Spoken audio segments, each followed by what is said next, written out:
Hi hello നമസ്കാരം. ഇന്ന് വളരെ ടേസ്റ്റുള്ളൊരു മീൻകറിയുടെ റെസിപ്പി ആയിട്ടോ കാണിക്കുന്നത്. നങ്ക്, മാന്തൾ എന്നൊക്കെ ആട്ടോ ഈ മീനിന് പറയുന്നത്. അപ്പോൾ അതും തൊലി പൊളിച്ച് നല്ല പോലെ കഴുകി വൃത്തിയാക്കി ഞാൻ വെച്ചേക്കാണ്. ഇനി ഇതിലെ വലിയ മീനിനെ ഒരു 3 കഷ്ണമാക്കി, ചെറിയ മീനിനെ 2 കഷ്ണമാക്കി കുഞ്ഞാക്കി കട്ട് ചെയ്ത് ഞാൻ എടുത്തിട്ടുണ്ട്. എന്നിട്ട് അതിവിടെ മാറ്റി വെച്ചേക്കുന്നു. ഇനി ഈ കറിക്ക് വേണ്ടി ആവശ്യമുള്ള സാധനങ്ങൾ എന്തൊക്കെയാണെന്ന് നോക്കാം. കുഞ്ഞുള്ളി, ഇഞ്ചി, വെളുത്തുള്ളി, പിന്നെ തക്കാളിക്ക് വേണമെങ്കിൽ ഇട്ടാൽ മതി, ഇല്ലെങ്കിലും കുഴപ്പമൊന്നുമില്ല. ഉണ്ടെങ്കിൽ ഒരു പഴുത്ത ഇത്തിരി പുളിയുള്ള ഒരു തക്കാളിക്ക് എടുത്തോ. ഇനി തക്കാളി ചേർത്തില്ലെങ്കിലും ടേസ്റ്റ് ഉണ്ടാവും കേട്ടോ. സബോള എടുക്കല്ലേ, കുഞ്ഞുള്ളിയാണ് ടേസ്റ്റ്. പിന്നെ വെളുത്തുള്ളി, ഇഞ്ചി, പിന്നെ കുടംപുളിയല്ല നമ്മളിതിലേക്ക് ചേർക്കുന്നത്, വാളംപുളിയാണ്, അതായത് പിഴുപുളി എന്നൊക്കെ പറയില്ലേ. ഈ പുളി ഇത്ര അളവിൽ എടുത്തിട്ടുണ്ട്. അതിലേക്ക് അല്പം ഉപ്പ് ഇട്ട് കൊടുത്ത് നല്ല തിളച്ച വെള്ളം കെറ്റിലിൽ നിന്ന് അതുകൂടെ ഒഴിച്ച് ഞാനിത് മാറ്റി വെക്കും. അപ്പോഴത്തേക്ക് നല്ലപോലെ പുളി ഇറങ്ങി ഒന്ന് കുതിരും. അതിന് വേണ്ടിയിട്ടാണ് ഇങ്ങനെ മാറ്റി വെച്ചേക്കുന്നത്. വാളംപുളി തന്നെ എടുക്കണേ. ഈ മീൻകറിക്ക് കുടംപുളി എടുക്കല്ലേ, വാളംപുളി തന്നെ എടുക്കണേ. അപ്പോൾ ഇതെല്ലാമാണ് നമുക്ക് റെഡിയാക്കി വെക്കേണ്ട സാധനങ്ങൾ. അതിനുശേഷം ചട്ടി എടുത്ത് ഈ തക്കാളിക്ക് ആദ്യമേ ഇതിലേക്ക് ഇട്ട് കൊടുക്കുന്നു. ഈ കറിക്ക് നമ്മൾ ആദ്യമേ ഇങ്ങനെ അരപ്പ് മൂപ്പിക്കുന്ന പരിപാടിയൊന്നുമില്ല, ഡയറക്റ്റ് ഇങ്ങനെ ഉണ്ടാക്കുന്നത്. അതാണ് ഈ കറിയുടെ ഒരു പ്രത്യേകത. പിന്നെ ഈ ഇഞ്ചി, വെളുത്തുള്ളിയും കുഞ്ഞുള്ളിയും കൂടെ ചതയ്ക്കുക. ഇങ്ങനെ കല്ലയിൽ ചതച്ചിടുക. അരിഞ്ഞിടുന്നതിനേക്കാളും ടേസ്റ്റ് ആട്ടോ ഇങ്ങനെ ചതച്ചിടുമ്പോൾ. അതുകൊണ്ട് എല്ലാം ചതച്ച് കുഞ്ഞുള്ളിയും ഇഞ്ചിയും വെളുത്തുള്ളിയും കൂടെ ഇതിലേക്ക് ഇട്ട് കൊടുത്തു, ഈ തക്കാളിയിലേക്ക്. അതിനുശേഷം ഈ ചട്ടിയിൽ തന്നെ ഉണ്ടാക്കാൻ പ്രത്യേകം ശ്രദ്ധിക്കണേ, കാരണം ചട്ടിയിൽ ഉണ്ടാക്കുമ്പോൾ നല്ലൊരു ടേസ്റ്റാണ്. ഇനി ചട്ടി ഇല്ലെങ്കിൽ ഓക്കെ, മറ്റേ പാത്രത്തിൽ ഉണ്ടാക്കിയാലും കുഴപ്പമില്ല. പിന്നെ എരിവിന് വേണ്ടിയിട്ട് പച്ചമുളക് അതും കീറി ഞാൻ ഒരു 3 എടുത്തിട്ടുണ്ട്, ഇട്ടു. പിന്നെ പൊടികളായിട്ട് നമ്മൾ ചേർക്കുന്നത് എരിവുള്ള മുളക് പൊടി, കാശ്മീരി മുളക് പൊടി, മഞ്ഞൾപ്പൊടി, ഉപ്പും ഒരല്പം 1/4 സ്പൂൺ മല്ലിപ്പൊടി, അത്രയും ചേർത്താൽ മതി. ഒരുപാട് മല്ലിപ്പൊടി ചേർക്കണ്ട കേട്ടോ. ഇത്രയും മല്ലിപ്പൊടിയാണ് നമ്മൾ ചേർത്തേക്കുന്നത്. പൊടികളായിട്ട് ഇത്രയും മാത്രമേ എടുത്തിട്ടുള്ളൂ. മുളക് പൊടിയൊക്കെ ആണെങ്കിലും ഒരുപാടൊന്നും വേണ്ട, ഈ മീൻകറിക്ക് കുറച്ച് മതി കേട്ടോ. നിങ്ങൾ എടുക്കുന്ന മീനിനനുസരിച്ച് സാധാ മീൻകറി ഉണ്ടാക്കുന്നതിനേക്കാളും കുറച്ച് മുളക് പൊടിയൊക്കെ എടുത്താൽ മതി.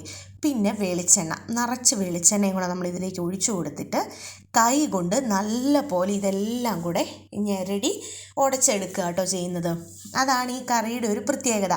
ഈ സ്റ്റെപ്പ് ഒഴിവാക്കരുത്. നമ്മൾ അത് സ്പൂൺ കൊണ്ടും ചെയ്യരുത്, ഈ കൈ കൊണ്ട് തന്നെ ഇതുപോലെ നല്ല പോലെ മിക്സ് ചെയ്തെടുക്കണം.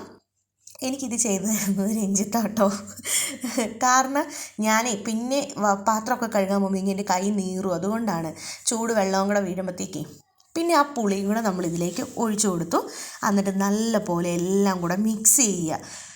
അതിനുശേഷം അടുപ്പേ വെച്ച് അടച്ച് ഇത് തിളപ്പിക്കുക. ഈ സമയത്ത് ഉപ്പൊക്കെ നോക്കണം കേട്ടോ. ഉപ്പ് വേണമെന്നുണ്ടെങ്കിൽ ഈ ചാറിൽ ഉപ്പ് കുറവാണെങ്കിൽ ഈ സമയത്ത് ഉപ്പ് കുറച്ചുകൂടി ഇട്ട് കൊടുത്താലും കുഴപ്പമില്ല. പിന്നെ നിങ്ങൾക്ക് ഈ സമയത്ത് പൊടി കുറവാണെന്ന് തോന്നിയാൽ പൊടി വേണേലും ഇട്ട് കൊടുക്കുക കേട്ടോ. മുളക് പൊടി ഒരു കുഴപ്പമില്ല. ഈ കാശ്മീരി മുളക് പൊടി കുറച്ച് കൂടുതലും എരിവുള്ള മുളക് പൊടി കുറച്ചും നിൽക്കുന്നതാണ് നല്ലത്. അപ്പോൾ കുറവാണെങ്കിൽ കൊടുക്കുക. എന്നിട്ട് അടച്ച് വെച്ച് ഇതുപോലെ നന്നായിട്ട് തിളപ്പിക്കുക. തിളച്ച് വന്നതിലേക്ക് പിന്നെ മീൻ കഷ്ണങ്ങൾ ഇട്ട് കൊടുക്കുക. ഈ ഈ മാന്തളല്ലാതെ ചെറിയ കൊഴുവ, തോട്ടുമീനുകളില്ലേ, ഈ പുഴമീനുകൾ, ആ പുഴമീനൊക്കെ ഈ രീതിക്ക് കറി വെച്ചാൽ നല്ല രുചിയാട്ടോ. ഈ ദശക്കട്ടി കൂടുതലില്ലാത്ത മീനുകളാണ് ഇങ്ങനെ വെക്കാൻ നല്ല ടേസ്റ്റ്. അപ്പം മീനെല്ലാം ഇങ്ങനെ ഇട്ട് കൊടുത്തിട്ട് ഒന്നെങ്കിൽ നല്ലപോലെ ഇളക്കി ചുറ്റിച്ച്, അല്ലെങ്കിൽ ഇതുപോലെ തവി കൊണ്ട് പതിയെ മീനെല്ലാം ഇതിലേക്ക് മുക്കിയിടുക. മീൻ ഉടഞ്ഞു പോവാതെ ശ്രദ്ധിക്കണം കേട്ടോ, കാരണം വേവും തീരെ കുറവാണ്, കട്ടിയും തീരെ കുറവുള്ള മീനല്ലേ ഈ മാന്തളം എന്നൊക്കെ പറയുന്ന മീൻ. എന്നിട്ട് ഇത് വീണ്ടും അടച്ച് വെച്ച് നല്ല പോലെ തിളയ്ക്കുക. ഈ മീനിന് വേവുന്ന സമയം മാത്രമേ ഉള്ളൂ. കറി നമ്മുടെ റെഡിയായി. ഇതാ നല്ല പോലെ കറിവേപ്പിലയും കൂടെ ഞാൻ ഇട്ട് കൊടുത്തു കേട്ടോ. കറി റെഡിയായി, നല്ല ടേസ്റ്റാണ് കേട്ടോ. ട്രൈ ചെയ്ത് നോക്കണം. ഞാൻ ഇതിൻ്റെ കൂടെ മധുരക്കിഴങ്ങ്, ചക്കരക്കിഴങ്ങ് എന്നൊക്കെ പറയില്ലേ, ആ കിഴങ്ങ് ആട്ടോ എടുത്തേക്കുന്നത്. ഇതിൻ്റെ പല കളറുണ്ട്. നല്ല എന്താ പറയുക, ഒരു വേറൊരു കളറും കൂടി ഉണ്ട്. നമ്മുടെ നാട്ടിലൊക്കെ കൂടുതലായിട്ട് അതാ. ഇപ്പം എനിക്ക് ഇവിടെ അപ്പം ഞാനിത് നല്ലപോലെ കഴുകി വൃത്തിയാക്കി കുക്കറിലേക്ക് വെള്ളം ഒഴിച്ച് ഉപ്പും ഇട്ട് ഇനി ഒരു 3 വിസിൽ, ഇത് വലിയ കിഴങ്ങായതുകൊണ്ട് കേട്ടോ എനിക്കൊരു 3 വിസിൽ വേണ്ടി വന്നേ. ഇതിനി വേണമെങ്കിൽ അപ്പച്ചെമ്പിൽ ആവി കയറ്റി വേണേലും നമുക്ക് അങ്ങനെ പുഴുങ്ങി വേണേലും എടുക്കാം. ഇവിടെ എല്ലാവർക്കും ഭയങ്കര ഇഷ്ടമാണ്, നല്ല ടേസ്റ്റായി കിഴങ്ങ്. പിന്നെ കാന്താരി ചമ്മന്തി അരയ്ക്കുന്നുണ്ട്. നിറച്ച് കാന്താരി എടുത്തു. ഈ കാന്താരി കുറച്ച് പഴുത്തു തുടങ്ങിയായിരുന്നു കേട്ടോ. ഇത് നാട്ടിൽ നിന്ന് വന്നപ്പോൾ നമ്മുടെ ഫ്രണ്ട് നമുക്ക് തന്ന കാന്താരിയാണേ. പിന്നെ അതിൻ്റെ കൂടെ കുഞ്ഞുള്ളിയും കൂടി ഇട്ട് ഇത് നല്ലപോലെ മിക്സിയുടെ ജാറിൽ അരച്ചെടുക്കും. പിന്നെ വിനീഗറും ഉപ്പും വെളിച്ചെണ്ണയും കൂടെ ഒഴിച്ചാൽ ചമ്മന്തി റെഡി. അങ്ങനെ നമ്മുടെ കിഴങ്ങ് പുഴുങ്ങിയതും മീൻകറി ചമ്മന്തി റെഡിയായി. കിഴങ്ങ് കണ്ടോ വെന്ത് വന്നപ്പോൾ ഓറഞ്ച് കളറായി.